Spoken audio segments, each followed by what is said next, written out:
ଆଜି ମୋ ସହ କିଛି ଏମିତି ହେଲା କି ଯାହା ଦେଖି ମୁଁ ରାଗିଗଲି। ହ୍ୟାଲୋ ଗାଇଜ୍, ମୁଁ ମନୋରଞ୍ଜନ। ଆଜିର ନୂଆ ବ୍ଲଗରେ ଆପଣମାନଙ୍କୁ ସ୍ୱାଗତ।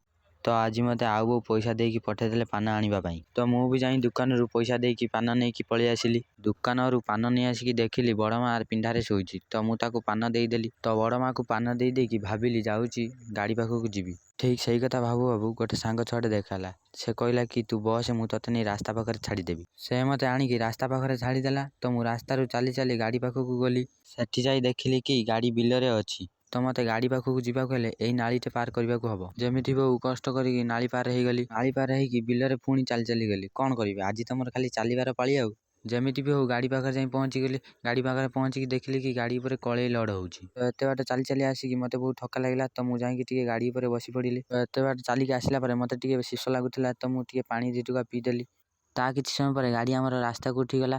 ତ ମୁଁ ଆଜି କେତେ ଭାବିକି ଆସିଥିଲି ଆଜି ଗାଡ଼ି ଟିକେ ଚଲେଇବି ବୋଲି, ହେଲେ ଗାଡ଼ି ଚଲେଇ ପାରିଲିନି। ତ ସେଥିପାଇଁ ମୋତେ ଟିକେ ରାଗ ଲାଗିଲା। ତ ରାଗିଲେ ବି ମୁଁ କ'ଣ କରିପାରିବି, ମନ କଥା ମନରେ ରଖିକି ଚୁପଚାପ ବସି ପଡ଼ିଲି। ତ ରହୁଛି, ପୁଣି ଦେଖା ହବା ଆର ବ୍ଲଗରେ। ଜୟ ଜଗନ୍ନାଥ।